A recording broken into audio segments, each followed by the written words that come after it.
a lot of people don't realize that of the largest economies on the planet, 51 are corporations and only 49 are nations. Welcome to Monday Mornings with Michelle, the new business podcast. Whether you're kicking off your day or kickstarting your business, Michelle is going to kick your ass into next week with the essential fours: strategy, systems, support, and state of mind. Now, welcome to center stage, Michelle Nedelec. Hey there, peeps. This is Michelle Nedelec, and I am super glad that you're here with us today because I am here with my most amazing guest, Jennifer. Jennifer, thank you so much for being here today. I am very excited to be here with you, Michelle. Nice. All the way down from Atlanta, Georgia, yeah? No, I'm from Galveston, Texas, but it is hot and steamy here, just like it is in Atlanta. So I'll take it. You have the same thing. No, we're on the radio. My show's on the radio out of Atlanta. There you go. Okay. Yeah. That's my bad. So give us a 5,000-foot view, who you are and what you love to do. Well, my name is Jennifer Gligoric, and I'm the founder of EntrePods. So I have a really great podcast, too, that I hope y'all get to listen to. And in the background, I have a white glove consulting firm. So we work with businesses that are looking to get funding or get and bring on investors or exit. And then I also work with investors who have poor performing business assets. And this is because I was a crisis intervention consultant for businesses for 25 years. So if you're on fire and you're like, no money's coming in, I need help, I'm the person who comes in, fixes the processes, gets everything good to where it's strong, and then it makes things a lot more fun. So that's what I do. And then for fun, and I say this tongue-in-cheekly, I was elected 2 years ago to be a member of parliament for the world's first democratic digital nation called Asgardia. And it was a lark at first. I'd been following this dream of one of the world's richest men, Dr. Igor Asher Bailey, who's won several UNESCO awards. He's the father of Star Wars space technology, and he was very unhappy that they took it and it was militarizing. And then he saw corporates take over, and he said, if we're going to go to space, we have to have an egalitarian sort of scientific, artistic community that is not militarized. And we have to have a society that values all human beings. And we must create the society first to avoid, the Coca-Cola space wars and things that, he could see on the horizon. And I thought, this is fascinating. So I campaigned and I was elected by over 1 million people. And then I did very well in parliament because I'm a little worker. And I was invited to be one of the 12 members of cabinet. And so I'm now the Minister of Equity and Resources for the world's first democratic digital nation. And we are now vying to be an official observer at the UN. We already have people in the UN, and we have many different science facilities all around the world. And in fact, we're doing one right now with NASA. So we have Asgardian astronauts, we have NASA astronauts, and cosmonauts from Russia in a controlled isolation experiment right as this war is going on, which is nuts, along with scientists from 14 different countries to monitor the effects of isolation on astronauts in a space environment. So a lot of people find that quite interesting. So I have a lot going on. Right? That's fascinating too. Yeah, you got a lot of going on, girl. It is, but it's equity and resources, building wealth and building resources. So part of my job is talking to people about being Asgardians and having businesses. We want to have people to make money with Asgardia and develop new ways of doing things that are based on ethical entrepreneurship, which is what I'm doing right now. And so that took years of trade agreements and lawyering for us to be able to offer an Asgardian thing. So my company, Terra Art Global, which is a marketing company, is the third registered company in Asgardia. And I'm also a Texas entity, and I'm a hub and a woman-owned business. So it's bringing businesses into a new world in a new way that eschews what's going on, because this isn't capitalism that we're seeing. It's horrible. You have these megalopoly, we're not supposed to have monopolies, and they're government backed. They're skewing free speech, skewing where you can buy, tanking small businesses, tanking the middle class. And that's not how it's supposed to be, at all for anyone. It doesn't help anyone except for maybe 10 people. And so we're working very hard. There are very smart people all over the world that are seeing this and going, we can do a lot better. We even did a universal healthcare test in many different countries, and it worked perfectly. There are solutions to all of our problems. Yes. If we can break out of these broken landlocked-based systems that we have. A lot of people don't realize that of the largest economies on the planet, 51 are corporations and only 49 are nations. Say that again. Of the largest economies on the planet, 49 are nations and 51 are corporations. So when people say the corporations are controlling things, they're absolutely correct. They economically do. They skew, your vote. We have a great research from Pew Research, and it decides that really the average vote is not skewing your politicians. It's the economies that are. Well, when the economies are owned by corporations, who's skewing votes to make sure that corporations continue just to grow? In fact, since the 1978, CEO compensation has risen 930%. So now the gap between the average CEO and their worker has increased so exponentially that is no longer really viable. And it's not that I'm against people making money. I am not by any stretch of the imagination. That's the whole idea behind this. There is this idea of, but there is enough. So what is your enough? When you're talking about trillions and you're starving the people under you, you have went outside of what is enough. So there are extremes, and we're dealing with some big extremes right now. And that needs that there is a happy medium, and there's more of us here than there are of them. And I think it's a global awakening and enlightening, and it's quite painful though, because we have to get through this birth squeeze that we are right now to get to the better end. Nice. I love this conversation.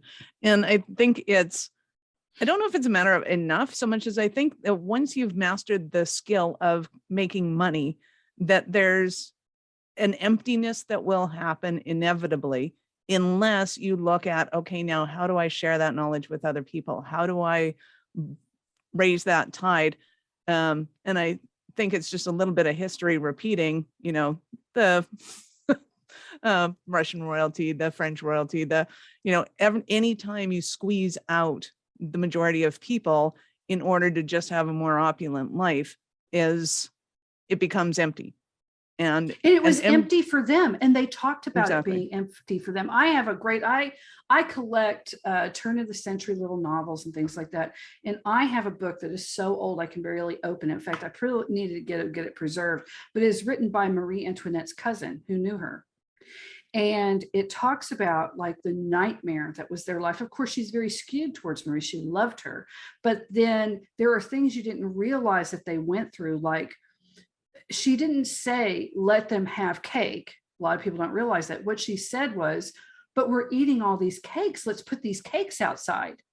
Because their lifestyle was so opulent, but it was open to the public. See, a lot of people don't realize when you were royalty in the French court then, that was open to the public. So there were ropes everywhere. So every single meal, her and her husband and people would sit, and they would have people gawking at them behind the things and making comments. I had no idea of that. And I was like, really? And then I had to go look it up. And sure enough, you're sitting there as you're just being stared at and gawked at by people and their kids. It was like an open air museum. Mm-hmm. And so she's like, but they're seeing us eat all this. Why can't we just give this to them too? We have all this food and it's been going bad.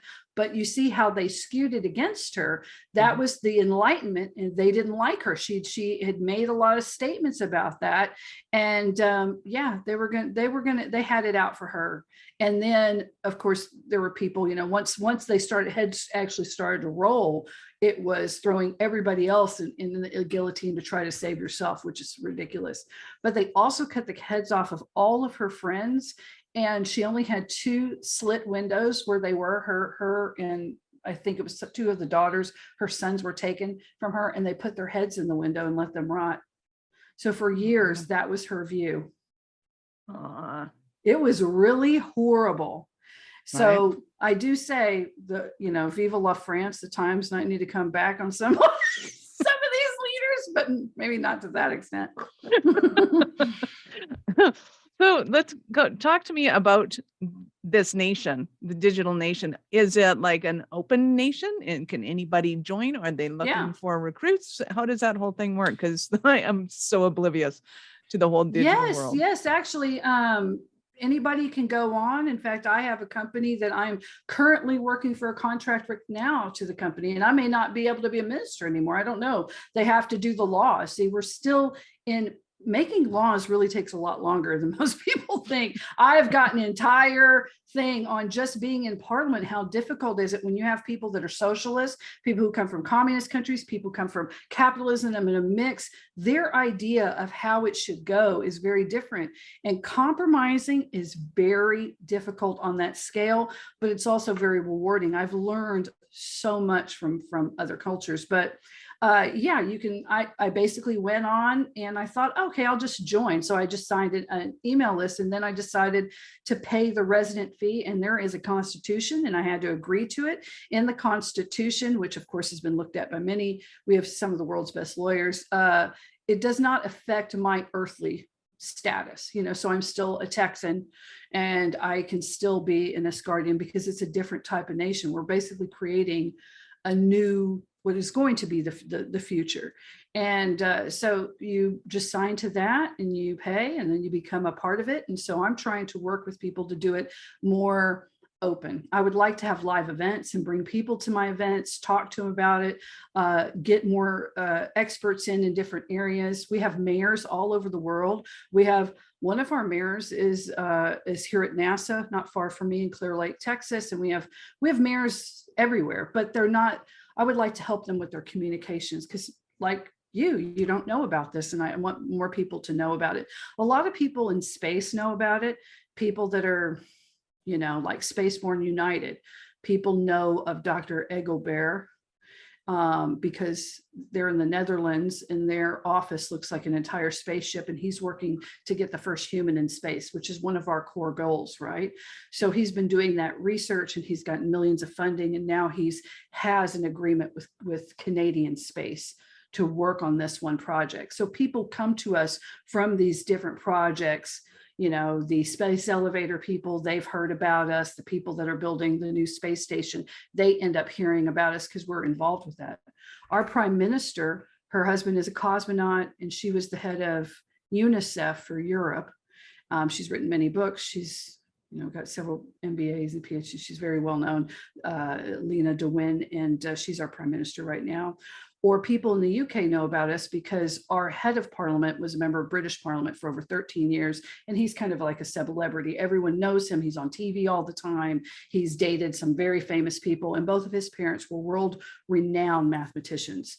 So if you're following that science and technical thing, or you follow the people in Parliament, we have a lot of people in Parliament that are members of government all around the world.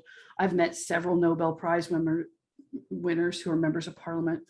Dr. Flores Wrights is our Minister of Science. I'm the Minister of Equity Resources, and he's head of the largest European Space Institute for the effects on humans in different space physiognomy. And he's also a lecturer and professor at the University of Antwerp. And of course, a lot of people know him through that. He's often highly quoted. He's done incredible worldwide research. So a lot of the people like that, that's how they come to us. Wow. So is it, no, I'm going to dumb down and can you just search them on Google and go to a Go to website? Asgardia.space, like literally go to Asgardia.space. If you go to my website, EntrePods.com, you'll find a lot about it there. I talk about it, like what I'm doing and how to get there. If you want to know how, if you actually want to be a resident, just call me up and I'll walk you through the process of it. I mean, I do that all the time for people as well. It's really rewarding. It's very rewarding to build something new because, you know, we were told, oh, you don't like this internet and you got censored. We'll build a new one. Like that's easy. Like people can just do that. Oh, you don't like that bank because they won't send you your money and they locked you out because they didn't like a post that you put on social media. We'll build a new one. Oh, you don't like your government because they're doing all this stuff. We'll build a new one. And a bunch of smart people very long time ago, you know, I said 7 years ago, saw that this was going to happen. They said, okay.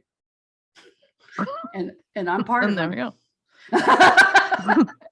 Yeah. Well, and that, I guess, begs the whole question, does that tie into cryptocurrencies and like an economy has to exist? Yeah, we stay out of crypto. We have a digital currency, Solar, but it is EU backed. So we're hard currency backed in a traditional digital currency that's hard backed. We're staying out of crypto for right now. It's very new. And also too, Michael Torino is our head and our Minister of Safety and Security, and he follows a lot of this. And he's a United States expert on safety, security, and cyber crimes and things like that. And so he's very good. We have a big team here and around the world that look at that. And there have been some huge hacks in crypto. I mean, people were losing everything overnight. I mean, we've had in the last 3 weeks, I forget, I have notes here from our last ministry meeting. And he was like, yeah, that guy committed suicide over that. 51 million overnight, because blockchain is not this unhackable thing. You know, somebody can go in and they went in and they were able to take over 51% with a couple of keystrokes. We're talking billions of dollars. Mm-hmm. And so needless to say, until that can get changed in the current economics can get changed. I am personally more of a fan of NFTs because NFTs have utility. So I understand NFTs from the utility aspect, but I understand fandoms in a way that some people don't, coming from, you know, kind of a gamer background and how people can get so excited about it. You know, I remember meeting somebody who was into stamp collecting, and they just went on about their stamps and this, and then this stamp was done here. And they were so sweet, right? And it just dawned on me, like, there are all these worlds out there. That's a whole world of people, and all they do is talk about it. They get together, they're passionate about it. And that is a whole different world removed from me who knows nothing about it. But now they have NFTs. So you can get an NFT of a stamp that can be hard backed by an actual thing that is also backed by events and places you go. So I was talking with Katie Chonakis, who was the face of Jimmy, well, not the face, the feet of Jimmy Choo, but she was also a very famous model. She's on Law and Order, and she's got like a couple movies coming out. And she was on my podcast, and we are going to be in a women's collective of podcasters as well. Her and I just hit it off. And she has NFTs in her space in several different platforms. And so they're beautiful pictures of her. Obviously, she's, you know, a beautiful woman. But then she also has her art. Some of it, they will get her hard art, but then they also get chances to speak with her on Zoom and these activities. And then she has live events. So that NFT, when you buy it, you're now one of them. That is your ticket and your passport to get into things to where you are now part of the world of people who like what you like. So when I realized that, I started looking at space. There's some very interesting space ones. There's some very interesting collectibles that people do. There are interesting ones just in business. And in fact, I'm thinking about what NFT am I going to do? I would love to be able to help entrepreneurs and startups all over the world on, you know, breaking through limiting beliefs, going and getting funding, and being able to build that infrastructure that they need to do in order to get, you know, and start to build a community through things that'll be investments for them. So yeah. Nice. I love that. Well, and you bring up a whole new subject, because to me, when I first heard about crypto, became highly fascinated, even more so fascinated about economics than I was before. And a lot of people don't realize that a fiat system is basically a debt-based money. So when I borrow money from you, then I owe you money. That money becomes more valuable to you, but less valuable to me because now I have to work harder to be able to give you back the money that I had before. Like there's this whole kind of convoluted comprehension that needs to happen, in my opinion, when we're talking about money and economics. And what's fascinating to me that you bring up is this whole idea or notion of collectibles. People have been, making money off of collectibles forever, and it has really nothing to do with the monetary system. It's completely outside the monetary system, and it has to do with the value, literally, that I have in something. And I keep trying to explain to people that money is just a symbol of the value that I put on something. Like Right. I value a $10 bill more than I value a $1 bill. It has nothing to do really with the numbers that are on it. And it allows me to then give somebody more value. I value that thing. And I say, yeah, that to me is worth 10 of those. That thing is only worth one of those to me. And it doesn't matter what that thing is. But when you understand the backing of it, then you understand the value of it. And collectibles, my brain just exploded and went, oh my God, that's it. And NFTs fit beautifully into that because you have this ability to be able to create, to hold, to demise it. So then it creates a stability unto itself based on how many people value that particular currency. Right. And Okay, it can get devalued too, but just Yep. like a dollar can be devalued. We can go to xe.com and put in the dollar to the ruble or dollar to the kroner or whatever. And that value goes like this all day long. It's changing. So it's the same, it's just the mindset of money. How I grew up and what I was taught about money is actually has nothing to do with that. It was a set of beliefs that was just not true. It seemed common sense, but money isn't actually common sense. So the way rich people are taught about money and risk, and the way, well, I would say legacy wealth are taught about it, and the way the majority of people are taught about it are totally different. And these myths keep getting perpetuated in our media, in everything we read, and everything we do, these business methods. In fact, I have a good giveaway, that you'll get the link for that talks about the 3 myths of ethical entrepreneurship. And one of them is that there is some nobility in poverty. That is absolutely something we have to get out of our brains. There isn't. Rich people are evil, and poor people that are starving to death are somehow noble. The meek shall inherit the earth. But that has been taken so out of context. And who is the one that's telling us this? It's the media, and it's all these people. And who owns all that? Why do they benefit off of us believing that? Well, they do. And so it's not true because those rules are not being followed by them. And we need to see this. We need the spotlight. We need the light to shine for the transparency. And it's happening right now. It's very exciting. And Wall Street Bets and GameStop and AME really put a spotlight on this system. It's not that the poors don't have financial literacy and we're stupid, right? When the poors meaning anyone who has a net worth of under 500 million. Because, and I'm not even kidding. It's obscure. Yeah. Right. So we're talking this very tiny percent, and there's everybody else. Even if you feel you're very wealthy, you're not wealthy like the people I'm talking about that really control things. And so when that came to light, and people obeyed the system, they were working the system. They were doing exactly what the system was intended to. And what happened? They got shut out of their accounts. Mm-hmm. And because they were causing the people that they didn't want to lose money to lose lots of money. And instead of selling back and getting pressured by all these people pressuring them to sell, all these individuals across the world said, no, we don't care if we go broke and it devalues tomorrow. We will hold this forever, but you are going to lose like we have to lose. And it was beautiful. It was absolutely beautiful. And they didn't lose, and they saved that company, because it isn't fair that $1 billion hedge fund can go on to MSNBC or CNN on their market watch and say with open disclosure, yeah, we're looking at Bob's Hardware and it was going strong for a while, but we kind of think it's not going to be doing that. So we're going to probably be working on the other side of that. That's somebody we're watching as a stock that's going to decline. Well, guess what? They're gaming the system. They are insinuating the stock will fall. Other people go and just dump their stock, and then they buy it and they short it and they do everything else, and they knowingly pick a company to tank, and then they make tons of money on it. So people were watching it. They were seeing what they were going to do, and they went ahead and changed that, which is allowable. It's totally legal. It's absolutely right. They would have lost that bet, but they didn't let them lose that bet.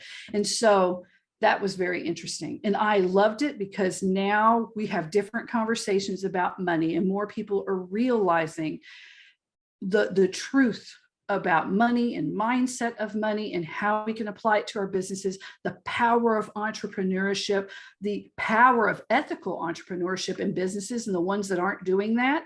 And this great resignation wasn't a great resignation. It was a great shift from old political backstabbing sort of systems that had glass ceilings for too many people into healthier systems and newer ways to do business and ways that honored the planet more. For the majority of white collar workers, you don't need to go into the office. We have the technology now for decades that not decades.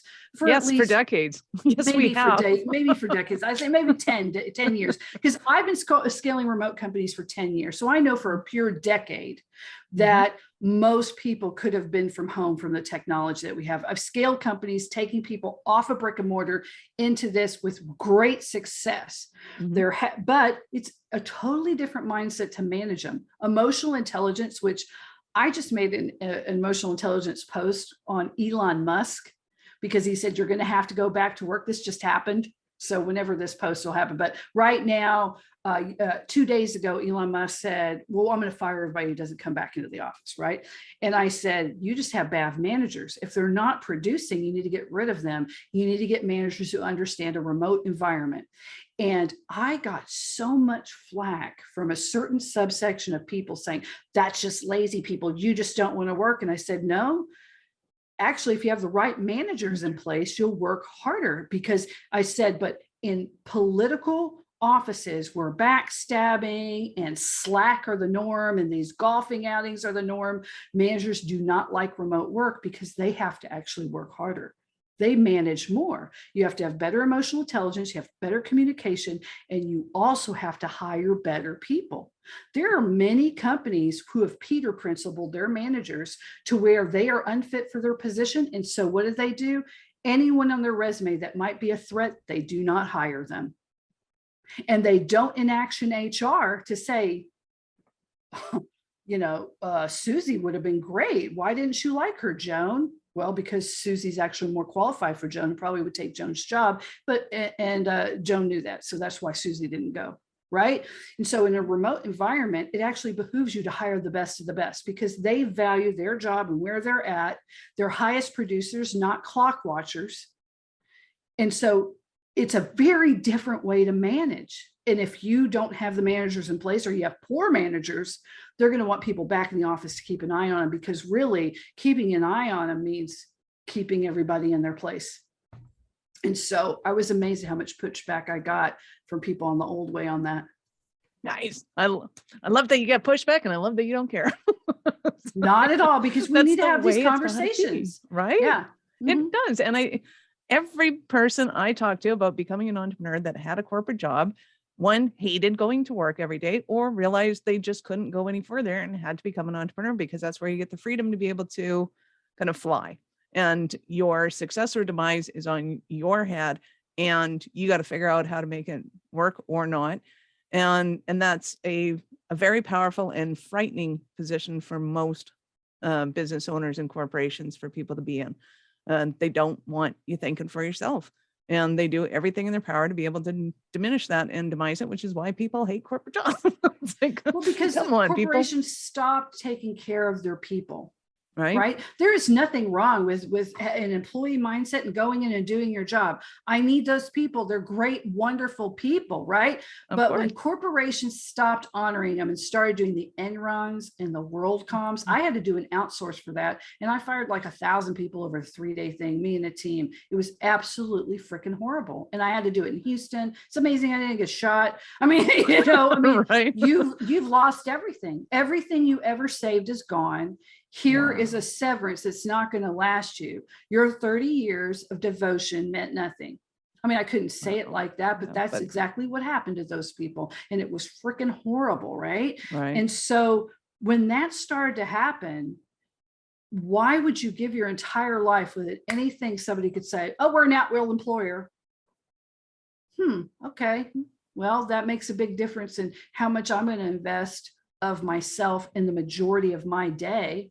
I will come in, I will work these hours, and I'll do what I'm said, and then I'm going. Don't call me, don't text me, don't ask me to invest. I will do what you pay me for, and that is it. And they kicked out innovation by those terrible things. Now there's companies that don't do that and they're thriving. I think of Parky Warner or Warby Parker. Soul Cycle did that for a while. I think they've hit like a little bit of a wall, but there have been some very interesting companies that came through, and all of a sudden they exploded with people really wanting to invest in them because they offered them equity, or they offered them proof and money, and valuing in order to be able to build their startups. Even if they didn't have it at first, they gave them the opportunity, if something allowed for it, for there to be something on the other end. Well, and they value people, and they value their creativity, and they value the efforts that they're putting in, and they acknowledge those efforts that they're putting in. Like, to me, it's not that hard to keep employees happy. You value what they do, and you let them know that you value what they do, and you show appreciation. Like, it's not that hard. And no, it isn't that hard. You pay them a fair wage for what they're doing. You don't let them go forever without any sort of income or a bonus or something. Or acknowledgement, or communication, or like something. Yeah, right? No, it isn't. Even when you're struggling, there are still ways to honor people. And I've had struggling startups, and I've worked with struggling startups where I thought, man, you're not being valued with the pay at all, but there's not enough money to go around. So do we want to end it, or do we feel like there's enough buy-in here, and how can we reward them? And that is when giving a percentage of profits and working with a good accountant. And I love the profit first model. So if you can get an accountant that does profit first, and you can say, okay, but a portion of this has to go to them, even if they're only going to split the $15 profit we have, let's do that so they can see, and go to the people. Say, hey, this is what we're looking at. Anybody got any ideas? How would you like this to be positioned? Because they can always leave. If you don't like it, you can always leave. But when you include people in that conversation, it allows them to decide and be heard in the company. And more often than not, those are where the awesome ideas come from anyway. So why wouldn't you do that? Why don't you want to innovate? People get very afraid of it. And someone said, well, he's something. And I said, well, wait a minute. If you're the smartest person at your office or your company, then you're hiring wrong. The owner shouldn't be the smartest person. You should literally look to hire smarter people than you, because isn't the object to get a good exit? That should be the object, to either get bought out, to have some really great thing to where everybody can get a good payoff, or they can move forward with this new company, or you exit it, or they take it over, or something. The object is to reward yourself enough, but to get great people in there. So stop that thinking. It's wrong think, because we don't have the world that we used to anymore. It has changed forever. And we can't move forward with the old business models, because when anyone points back to Ford and things like that, they had child labor. They forget that there were tiny little 8-year-olds in those factories dying on the floor that were taking their tiny little fingers to machine those parts. So why do we want to go back to slave wages? And that's exactly what companies are doing. They're literally moving out of America, going to countries that have human rights violations, that have open pollution, the biggest polluting countries in the world, and they're not getting fined for that at all. And people still want to buy those products and not feel guilty about it. So we have to have these conversations to put that shame, I don't care, let's shame and guilt them and say, yeah, that's BS. You're going to go to a factory with suicide nets, and then you're going to tell us about how eco-conscious you really are? What? Right. And we need to push back on that, and we need to vote with our wallet on that, and we need to move forward. And it's really small business can take it over. That iPhone has not changed significantly in a very long time. And I have an iPhone, unfortunately, and now I can't wait to get rid of it. I've had it for 3 years. I've got the 11, I think, whatever. And now I don't remember want when it. my parents owned their phone for 50 years. I still have those, the dial phones, the ones that you go. I have a couple of them. They don't work the same. We've tried to hook them up. My son was like, "Let's hook them up," and so we did, but it doesn't really work. But we have made it ring, though. Hey. We're able to make it ring. It goes, it's cool, but yeah. So talk to me about getting investors into a company to be able to strengthen it, because I think a lot of entrepreneurs are afraid of having somebody else come in and take control. So well, you talk to me have about to that. set the stage for that. So you need to you get lots of different types of investors, and some of them just do an investment that they need a different payoff on the end, and they're very hands off. They're very silent in investing. But then it depends on where you are. So if I'm going to consult with a company, we're going to talk about, like, let's be realistic. So the same thing I do in my boot camp, for just solopreneurs and very small businesses, a lot of that I do with the bigger companies, just on a bigger scale. So I will do some auditing. I have some really great AI auditing softwares that I use, some of the best in the business. So I'll use that technology along with asking about their mindset on it, and to see if radical honesty and acceptance are the key to change. Mm-hmm. So if you need to get to this point, where are you really at mentally? Some people come to me exhausted. They've lost momentum. There's no electricity in the company. That's a lot of work because they've checked out, right?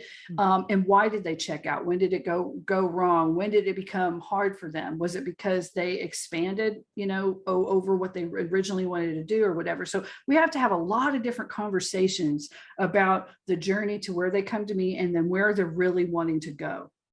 And they have to be honest about that. A lot of people come to me with one idea, and then at the end they go, yeah, I don't really even want that. That's why I wasn't even that excited about it.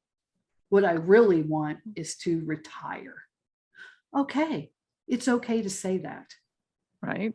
It's okay to pursue a new dream. So let's talk about how that's going to look. And then we prepare them for a really great exit. And funnily enough, it's the same thing. We build electricity, we build things back up, we make it a more attractive company for them, to where money's starting to come in again. It gets more fun. And then they're able to have some power and strength. You always want to deal with the position of strength with investors or with buyers. You don't want to go with your hat in your hand going, "Can you spare some funding, please?" Right? Because then they're going to come in and they're just going to take everything. So you don't want to do that. You want to be strong, and you want to have good contracts, and you want to know ahead of time what your hard lines are. Some people have different hard lines for different types of investors. There are, for example, if they could get an investor like Sequoia, they might be willing to give up some control, because Sequoia is known to come in. They funded some of the most incredible startups. Then you're looking at a company that can take you to $1 billion company, right? Mm-hmm. And then you could have been a part of that, and you would build in your exit for that and see where it can go. But you have to give up a lot. You do, because you've created something, and now maybe your role is gone. That's tough. That is a tough conversation to have with yourself. But maybe your role is done, but somebody else can take it to the next level and really have that fly and serve so many more people in a so much more expansive way to the world, right? Okay. So then you have to have bigger dreams and get ready for that. And so those are the things that we talk about on that, and get them ready so we can plot a path for them, because there's no right way or wrong way to get investment. When it becomes right or wrong is when you don't vet the investors, you don't really know what you want, or you accept the first offer because you're desperate and you're not in a position of strength. Then you can get yourself into big trouble. So we try to avoid those scenarios. Nice. Love it. Well, and we've been having this conversation a lot lately, in that I don't think entrepreneurs realize that when they are out of their magic sauce moment, they're out of their sweet spot, that's when shit starts to go awry, that they're not having fun, they're not doing the company, because there are visionaries who love to start companies, but as soon as they start to get momentum and they need to systemize and it becomes, Groundhog Day, they hate it. But in order for a company to grow, they have to hit that moment. But there's people that love to buy companies once they're at that point and love to make sure that the systems are all taken care of. And that's their mojo. They just love taking those companies and systemizing them. And then once they're systemized and then it's time to scale, then they're out of their mojo. They don't like that part anymore because now it's scary, it's a risk, it's whatever. And somebody else loves taking the companies to that point, and other ones love to sell them. So I think when entrepreneurs understand what their mojo is, do you love to be the visionary and start things? Do you love to take something that's working and systemize it, make it better? Do you love to take something that's good and make it fantastic? Do you love to take something that's fantastic and showcase it to the world and see how much value you can get out of it? 4 different entrepreneurial types. And when you can self-identify where you're at in that, then you know when to get out of the business. It's not so much that you're failing, it's that your business has grown to that point and now it's time to release it to somebody else, and that's okay. Yeah, I often take businesses that I'm working with, because I'll take one that's like kind of a little bit limping, and then we get them systematized, or they're doing well, but they know that there's some things that they're missing. So I'll go in, we'll audit all the processes, we'll get it all done, and then it's time for bigger problems. And I'm like, good luck, Bye-bye.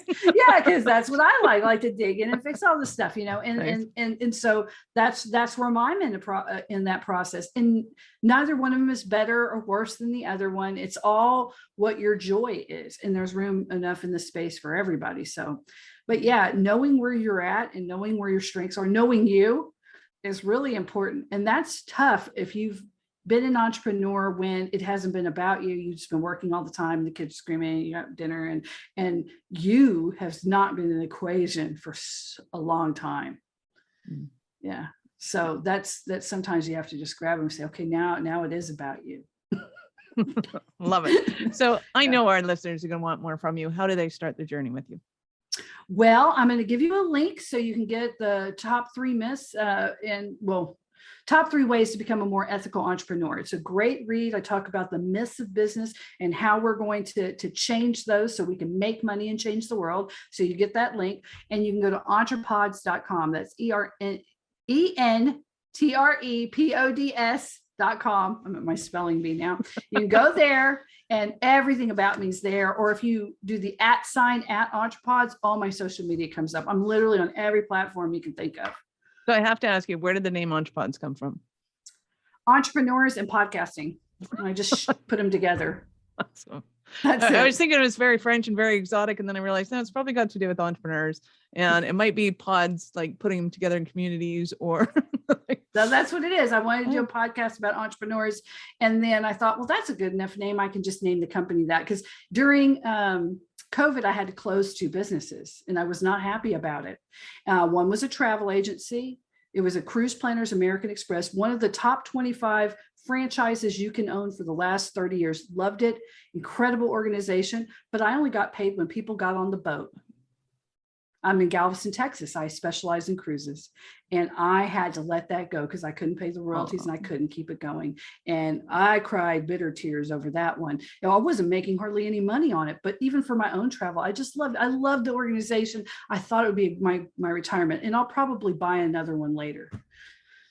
So I was sad. she rolls her eyes. It was horrible because I'm mad. And the second one was going really well, but I had 2 partners, and I had said at the beginning of the year before COVID, I said, I no longer want to do business with people. I only want to do business with people I like, know, and trust. I want us to not pay any more money to Google or Facebook. I want us to pursue affiliates, and I want to work on giving back to anyone who refers to us. So all that ad money can go back to our clients to refer us, or to affiliates, and doing it a different way. And the podcast, I think 67% of my sales came directly from the podcast I had at that time. It was under a different name. And they ended up, when COVID happened, and 15 days became 30 days to stop the spread, became 60. And I was like, we're going to have to do some serious pivots, because it was asset protection for real estate investors. And I had lawyers and I had paralegals that I paid. I'm an expert like in that niche for anonymity and protecting businesses. I'm very good with contracts. And that's why I'm good in crisis intervention, because I can go back through all that stuff. Right. And they ghosted. They just ghosted. I couldn't get a loan when nobody's willing to sign or saying no. And eventually they said, why can't you just work for free until we get out of this? They actually said that. And I went into executive coaching, because I have a coach. I'm a coach who has a coach. If you are working with a coach, they don't have a coach, don't be with them. And I could not see the forest through my own trees. I was like, I had to close this, all this was happening. I was panicking financially. I was like, I'm going to be bankrupt and totally insolvent. And then they were like, well, you got to close it. But what? I mean, this is everything is in this. How am I going to close it and pivot when they're ghosting and I'm going to be owed all this money? Well, I don't know, but God, I just prayed and prayed and prayed. And they said, what would you tell a client? I knew right then I had to close it, because that's exactly what I told them. I needed that room full of people going, what would you say? Staring at me. And me going, yeah, I have to take my own advice. I'm scared. And so I did it. And it wasn't until I was on some event, I was actually speaking at an event, and something someone else said triggered me. And I went, that's why that business closed. Because at the beginning of the year, I said, I only want to work with people I like, know, and trust. And I repeated it and I repeated it and I repeated it enough that anyone that was not in that category separated from me. And it was turned out to be the best thing in the world. And I was able to transform that, take the podcast and retool it, rename it, but keep some of the listeners. And yeah, it's the best thing that ever happened. And it was literally the worst thing that ever happened. It's just crazy. It's just crazy. Yeah, it's weird. So when you speak things out like that and you mean them, then the universe will make it happen. And you may not like it when it actually happens like I did, but it's always for the best. Right? So, yeah. I think that's one of the hardest things for people to realize, is that the worst scenario that we can go through, the better it's going to be on the other side. There's always a benefit to a crappy situation.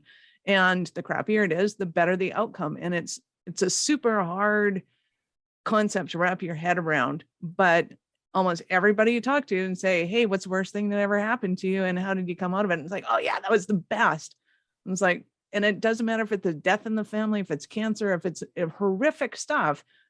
And that's always, always, always the best. So, and I mean, it isn't the best of the time. It's not the best. Never the best at the time. Your spouse say, by the way, I'm in love with your sister and I'm leaving, like what, but in the end, if you're a good person, I have to admit, if you're a good person and you know that there is a higher power and you just sit there and go, just put the path in front of me. And it might take me a while to just keep trudging forward, because this is hard and there's many tears, but just lead me to where I need to go. It does happen. Just have that faith, because I've talked to hundreds of people on my podcast. I know Michelle has talked to, she's got how many podcasts, hundreds of people, right?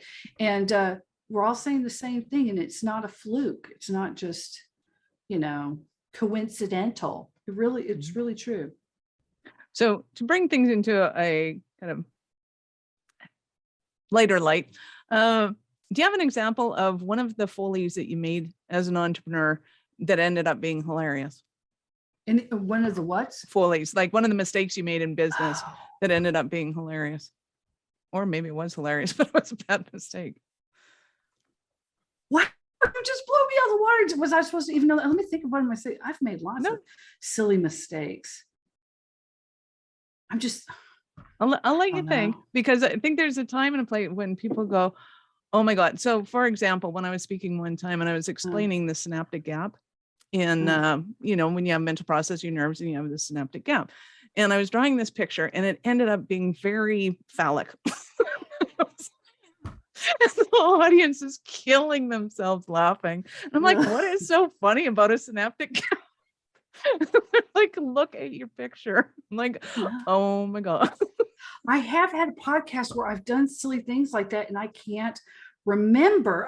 They're not coming up because, well, I am not graceful to be honest. So I have a lot of embarrassing moments. Oh, I know something that happened. This is a good one. So this was a very long time ago. Okay. So at the time that we're talking about, I was in my 20s, I had a job where I would go door to door selling encyclopedias. This is actually a very long time ago, right? And we had a conference, and I had a group, and we mostly would drive to neighborhoods that were military neighborhoods, and I would park the car, and I would drop my team off, and I would go a couple of times a night, and they would take a certain folder and they'd put it in the door or in the mailbox, so I would know where everybody was. And then I would knock on doors, and everybody who had a kid, so any of those bubble cars were out or a swing, I knew they had kids there, and I would have this conversation with them. Hopefully they'd buy my PF Collar Macmillan things. And then the next day we would fax in our contracts. Everybody, we did a contract to that night. And the next day we got money at Western Union. It was great money, by the way, great money, but a very long time ago. So we had this conference, and it was going to help us in our sales game. And it was a very professional conference in Denver at the Oleander or the Denver Hotel. I don't know. It was right in downtown, not far from where the trolleys are. Frigid cold, whatever. So I had this cute outfit on, and I'll never forget. It was a turtleneck with a blazer, black. I had my hair up on top of my head, really cute, these really cute earrings, a tiny mini skirt because that was a style. And then I had textured spider web hose, right? Well, I had these red granny panties that helped keep them up.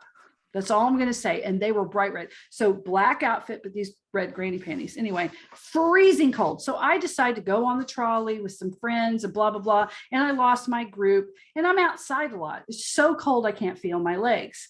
And I go in and I'm walking, and people are staring at me this whole night. And I'm like, oh yeah, I look great, man. I'm fabulous. Look at me. I am a professional. And I was a kid. I was still kind of a kid, right? But I was a professional woman doing professional woman things on a conference in another city. I was like so proud of myself, strutting. And I was strutting big time.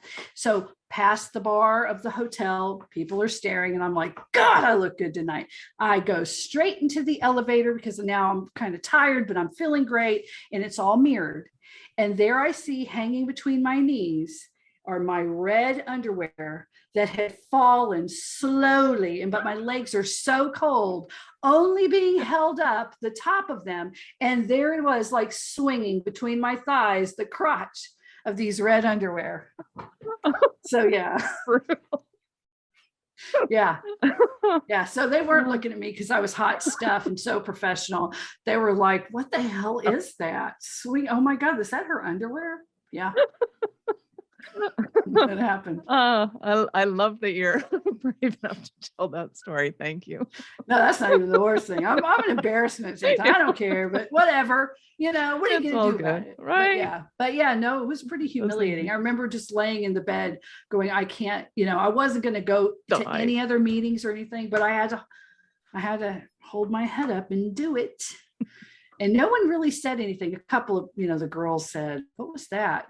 I told them, and everybody laughed, and I got over it. And then I pretended it didn't bother me, but it bothered me a lot. Right. Well, hopefully it doesn't anymore, because it's an awesome now story. It's hilarious. Good. Yeah. Jennifer, you have been absolutely stunning. Thank you so much for your time. I appreciate it immensely. Any last words for our peeps? Yes, I want everyone to go out and be ethical entrepreneurs, and I want us to make money and to change the world, because now is our time to do it. All these things that are breaking, all these things we see that aren't working for the world at large, for our planet, for humanity, we can change it. We can change it now. Now's the time that we can change it. It's hard, it's tough, but we're going to do it. We're going to do it. Awesome. Thank you. Peeps, this is Michelle Nedlek. Thank you for being here with us today. Be sure to subscribe to the show. And if you're looking to scale or automate your business, reach out to me at michelle@awarenessstrategies.com or connect with me on LinkedIn or Facebook. I'd love to hear from you.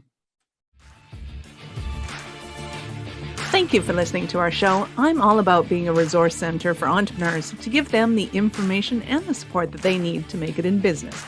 As such, the notes for this show can be found at our website at awarenessstrategies.com. entrepreneurship.com/blog.